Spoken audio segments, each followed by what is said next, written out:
দেশ নায়ক জনাব তারেক রহমান তিনি কোনো কমিটি গঠনের ক্ষেত্রে ইন্টারফেয়ার করেন না। বিশেষ করে আমাদের ছাত্রদল কেন্দ্রীয় সংসদের কমিটি গঠনের ক্ষেত্রেও তিনি কিন্তু সেন্ট্রাল প্রেসিডেন্ট সেক্রেটারি সহ সুপার ফাইভকে ডেকে তিনি আমার সঙ্গে জানিয়েছেন যে আমি একটা কমিটি গঠন করতে চাই, কী বলা চাই। তো এতটা গণতন্ত্র আমার মনে হয় মানে এটা শুধু মুখে বলা সম্ভব, কিন্তু কোনো পার্টিতে বাস্তবায়ন করা সম্ভব এটি বাংলাদেশ জাতীয় দল বিএনপি করে দেখিয়েছে। এই কমিটি নিয়ে একটি বাজে মন্তব্য এই পর্যন্ত আমি সোশ্যাল মিডিয়ায় লক্ষ্য করিনি। যখন ইসলাম কায়েম হয়েছে, সেই ইসলাম কায়েম হওয়ার পর থেকে এই বিশ্বের যত গণতন্ত্র রয়েছে, গণতান্ত্রিক রাষ্ট্রই থেকে থাকুক না, যত উন্নত বিশ্বের যত গণতান্ত্রিক চর্চায় থেকে থাকুক না, সেখানেও কিন্তু আপনারা দেখবেন যে আপনারা নেতৃত্বের প্রতিযোগিতা রয়েছে। ইউরোপ আমেরিকাতে যেখানে প্রায় বিশুদ্ধ গণতন্ত্র বলে আমরা স্বীকৃত দিই, সেখানে কিন্তু পুরোপুরি নেতৃত্বের প্রতিযোগিতা রয়েছে। তো এই নেতৃত্বের প্রতিযোগিতা কোনো খারাপ কিছু না। হ্যাঁ, আপনারা যেটা বলেছেন যে দীর্ঘদিন পর এই পার্টি অফিস আমাদের এই কমিটি ঘোষণার পর থেকে একটা উৎসব মুখরের মতো পরিবেশ বিরাজ করছে, কিন্তু এটা উৎসব মুখর নয়। এটি নেতাকর্মীদের আজকে আমাদের পার্টি অফিস অবরুদ্ধ করে রাখা হয়েছে। কারণ এই বাংলাদেশ একটা ফেসিবাদের কবলে পড়েছে। একটা ফেসিস্ট রাষ্ট্রের অধীনে যখন রাজনৈতিক চর্চা করতে হয়, সেখানে কতটা কঠিন পরিস্থিতির মুখোমুখি হতে হয় সেগুলো আপনারা সাক্ষী রয়েছেন। বিশেষ করে এই ৭ জানুয়ারি ডামি নির্বাচনের পর থেকে, এর আগের ২৮শে অক্টোবরের পর থেকে ৭ জানুয়ারি ডামি নির্বাচন, সেখানে আমাদের সারা বাংলাদেশে বিশেষ করে রাজধানীতে ৫০,০০০ নেতাকর্মীকে আমাদের গ্রেপ্তার করা হয়েছে। এর মধ্যে বাংলাদেশ জাতীয় ছাত্রদলের শত শত নেতাকর্মীকে পঙ্গুত্ব বরণ করতে হয়েছে। নখ 10টা নখের মধ্যে আপনার পায়ের ৫-৭টা নখ উপড়ে ফেলা হয়েছে। এরকম প্রায় ১০ থেকে ১২ জন ছাত্রনেতা রয়েছে। সারা শরীরকে রক্তাক্ত করা হয়েছে। সেরকম শত শত ছাত্রদলের নেতাকর্মীদের এই ২৮ অক্টোবর থেকে ৭ জানুয়ারি পর্যন্ত এই ধরনের বাস্তবতা মুখোমুখি হতে হয়েছে। সেই বাস্তবতার পরও আপনারা লক্ষ্য করে থাকবেন এই নয়াপল্টন কেন্দ্রীয় কার্যালয়ে তাদের যে অপচেষ্টা, যে এই দেশে কোনো রাজনীতি রাখবে না, তরুণ প্রজন্ম এই দেশে রাজনীতি করতে পারবে না, তরুণ প্রজন্মকে রাজনীতি বিমুখতা হতে হবে, দেশপ্রেম তরুণ প্রজন্মের মধ্যে গড়ে উঠবে না, সেই কুপরিকল্পনার অংশ হিসাবে কিন্তু এতদিন যাবত রেখেছে। কিন্তু আমরা বলতে চাই, আমাদের নতুন কমিটি আমাদেরকে আস্থা রেখেছেন।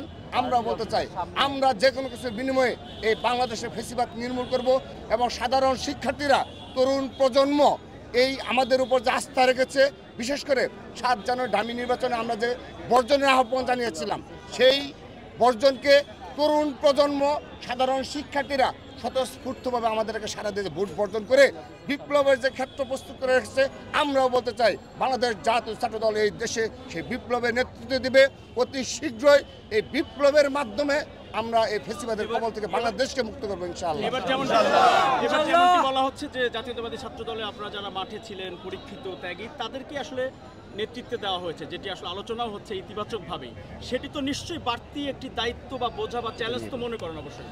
হ্যাঁ, সত্যিকার অর্থে এটি একটা মানে মন থেকে খুশির কথাই বলবো যে আমাদের যখন কমিটি হয়, এটি আমি আর শুরু থেকেই বলি যে যখন ইসলাম কায়েম হয়েছে, সেই ইসলাম কায়েম হওয়ার পর থেকে এই বিশ্বের যত গণতন্ত্র রয়েছে, গণতান্ত্রিক রাষ্ট্রই থেকে থাকুক না, যত উন্নত বিশ্বের যত গণতান্ত্রিক চর্চায় থেকে থাকুক না, সেখানেও কিন্তু আপনারা দেখবেন যে আপনারা নেতৃত্বের প্রতিযোগিতা রয়েছে। ইউরোপ আমেরিকাতে যেখানে প্রায় বিশুদ্ধ গণতন্ত্র বলে আমরা স্বীকৃত দিই, সেখানে কিন্তু পুরোপুরি নেতৃত্বের প্রতিযোগিতা রয়েছে। তো এই নেতৃত্বের প্রতিযোগিতা কোনো খারাপ কিছু না। সেই বাস্তবতায় আমরা আমাদের মতো একটি উন্নয়নশীল রাষ্ট্রে, বাংলাদেশের মতো রাষ্ট্রে যে কোনো একটা কমিটি গঠন প্রক্রিয়া হলেই সেখানে, কারণ যোগ্যতার তো মাপকাঠি নাই যে কে যোগ্য কে একটা হাইকমান্ড সিদ্ধান্ত নিতে বাধ্য হয়। যেমন আমাদেরকেও তো কমিটি করতে হবে। আমরা যদি কোনো জেলার কমিটি করি, সেখানে ২ জনকে প্রেসিডেন্ট সেক্রেটারি করতে পারবো, কিন্তু যোগ্যতার বিচার কিন্তু অনেকেই রয়েছে। সেই কারণে এবারের যে কমিটি ছাত্রদল কেন্দ্রীয় সংসদের, হ্যাঁ, আমি সত্যিকার অর্থে মনে আসলে অনেক আত্মতৃষ্টি রয়েছে এটা যে এই প্রথম আমি দেখেছি, কারণ আমি অনেকগুলো কমিটি প্রক্রিয়ার সাথে জড়িত ছিলাম। আল্লাহর রহমতে আমাদের মাঠের যে নেতাকর্মী রয়েছে সবাই স্বতঃস্ফূর্তভাবে আমাকে সমর্থন দিয়ে যাচ্ছে। আর এই কমিটি নিয়ে একটি বাজে মন্তব্য এই পর্যন্ত আমি সোশ্যাল মিডিয়ায় লক্ষ্য করিনি এবং নেতাকর্মীদের। কিন্তু এতে ভুলে গেলে হবে না যে এটা অর্থ এই নয় যে আমি ডেসপারেট হয়ে যাব, আমি আমার মতো সংগঠন চালাবো। আমি কথা দিচ্ছি আমার দ্বারা, হ্যাঁ, সিদ্ধান্ত নিতে গেলে সেই সিদ্ধান্ত সবার মনোপূর্ণ হবে না, কিন্তু আমি কথা দিচ্ছি আমি সবাইকে নিয়ে এই বর্তমান বাস্তবতায় নিয়ে ইনশাল্লাহ আগামীর যে বাংলাদেশের বিনির্মাণের যে পথে আমরা যাত্রা করেছি সেই যাত্রাকে সবাইকে নিয়ে ঐক্যবদ্ধ সফল করব। আমি ঐক্যবদ্ধ রাখতে পারবো বলে আমি বিশ্বাস। দীর্ঘদিন ধরে ছাত্র দলের তো একটু মানে কমিটিতে যেই অচল অবস্থা ছিল, বিশেষ করে জেলা, উপজেলা, ইউনিয়ন পর্যায়ে 2002-4 সালের পর থেকে হয় নাই বলা চলে, বিরোধী দলীয় রাজনীতির কারণে বা প্রতিকূল পরিস্থিতির কারণে আপনারা যেটি বলে থাকেন। এইবার এই চ্যালেঞ্জটি নেবেন কিনা যে একেবারে তৃণমূল থেকে ছাত্রদলকে সংগঠিত করা, সুসংগঠিত করা, সেই জায়গায় মূল্যায়নের মাপকাঠি কি থাকবে? হ্যাঁ, সেটা আপনি লক্ষ্য করে থাকবেন। বিশেষ করে আমাদের যে সর্বশেষ মানে দুই কমিটি, আগের যে কমিটি খোকন সাহেব কমিটি বলা হয় আর কি, যেটি নির্বাচনের মাধ্যমে হয়েছিল, সেইখান থেকে কিন্তু আমরা একদম তৃণমূল থেকে ছাত্রদলের কমিটি গঠন প্রক্রিয়া শুরু হয়েছে। সেই ধারা কিন্তু এখন পর্যন্ত অব্যাহত রয়েছে। এবং আপনি লক্ষ্য করে থাকবেন আমাদের যে সাংগঠনিক অভিভাবক, মানে ছাত্রদলের সাংগঠনিক অভিভাবক দেশনায়ক জনাব তারেক রহমান, তিনি কোনো কমিটি গঠনের ক্ষেত্রে ইন্টারফেয়ার করেন না। বিশেষ করে আমাদের ছাত্রদল কেন্দ্রীয় সংসদীয় কমিটি গঠনের ক্ষেত্রেও তিনি কিন্তু সেন্ট্রাল প্রেসিডেন্ট সেক্রেটারি সহ সুপার 5কে ডেকে তিনি আনুষ্ঠানিক জানিয়েছেন যে আমি একটা কমিটি গঠন করতে চাই, কী বলা চাই। তো এতটা গণতন্ত্র আমার মনে হয় মানে এটা শুধু গেলে মুখে বলা সম্ভব, কিন্তু কোনো পার্টিতে বাস্তবায়ন করা সম্ভব, এটি বাংলাদেশ জাতীয় দল বিএনপি করে দেখিয়েছে।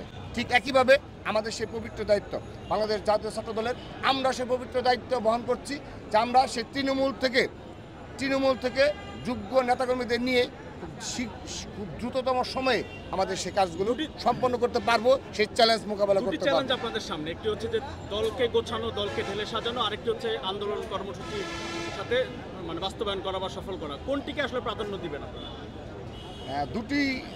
দুটো চ্যালেঞ্জই অবশ্যই গুরুত্বপূর্ণ, কিন্তু সবচেয়ে বড় চ্যালেঞ্জ হলো আমাদের মাথার মধ্যে একটি বিষয় রয়েছে যে যতদিন এই দেশ থেকে ফেসিবাদ নিপাত না যাবে, এই ফেসিবাদ অবৈধ সরকারকে আমরা সরাতে না পারবো, ততদিন সাধারণ শিক্ষার্থীরা ক্যাম্পাসে মুক্তভাবে চলাচল করতে পারবে না। তারা স্বাভাবিক শিক্ষা জীবন শেষ করে সুষ্ঠুভাবে চাকরিতে এবং চাকরি বৈষম্যের শিকার হবে না। যতদিন এই বাংলাদেশের গণতন্ত্র পুনরুদ্ধার না হবে, ততদিন এই দেশের শিক্ষা ব্যবস্থা ঠিক হবে না। ততদিন সাধারণ শিক্ষার্থীরা আজকে যে খুবই অর্থ সংকটে প্রতিটি ক্যাম্পাসে জীবনযাপন করতে বাধ্য হচ্ছে। বিশেষ করে আমরা হয়তো বা যে বিষয়গুলো আলোচনাই করি না, যে একজন শিক্ষার্থী যখন মেধাবী শিক্ষার্থীরা যখন বিশ্ববিদ্যালয় কিংবা কলেজে পড়াশোনা করে, আপনি দেখে থাকবেন যে সেখানে তাদের কিন্তু পুষ্টির যে বিষয়টা, সে উন্নত বিশ্বে কিন্তু চার্ট রয়েছে যে শিক্ষার্থীদের কতটা গুরুত্ব দেওয়া হয়। সেখানে তারা চার্ট করে দেয় যে কি খাবে প্রতিটা স্কুলে, এমনকি কেজি স্কুল থেকে সেটা কিন্তু সূচনা হয় যে তারা কি খাবে, তাদের প্রতি আলাদা একটা গভর্নমেন্টের একটা বাজেট থাকে। আমাদের তো আর সেই ধরনের পসিবল না যে আমরা আলাদা বাজেট করে আমাদের সেই একদম কেজি থেকে শুরু করে বিশ্ববিদ্যালয়তে নিয়ে যাব। কিন্তু আমরা কি এই মেধাবী শিক্ষার্থীরা কি এই বাংলাদেশের একজন নাগরিক হিসাবে এই আধুনিক যুগে কি তারা ক্যান্টিনে একটি ভালো মানের খাবার কি পেতে পারে না? কিন্তু আপনি প্রতিটি সেই নিউজগুলো করে দেখেন, আপনি বাংলাদেশের প্রতিটি বিশ্ববিদ্যালয়ের ক্যান্টিনে গিয়ে দেখেন যে তাদের খাবারের কি ধরনের বাজে অবস্থা, হ্যাঁ কি ধরনের বাজে অবস্থা, সেগুলো তাদের এই আর্তনাদ শোনার মতো বাংলাদেশে কেউ নাই। তখনই শুনবে শোনার মতো যখন এদেশে গণতান্ত্রিক সরকার থাকবে, তারা সেগুলো নিয়ে বলার মতো ক্যাম্পাসে পরিবেশটি একটু উপচারকে বলতে পারবে। কিন্তু আজকে ফ্যাসিস্টের কবলে সাধারণ শিক্ষার্থীরা ক্যাম্পাসে সেই পরিবেশ পাচ্ছে না, তাদের কোনো অনুযোগ শোনার মতো এই দেশে কেউ নাই। সেজন্য আমাদের প্রধান চ্যালেঞ্জ এই দেশে গণতন্ত্র পুনরুদ্ধার করা।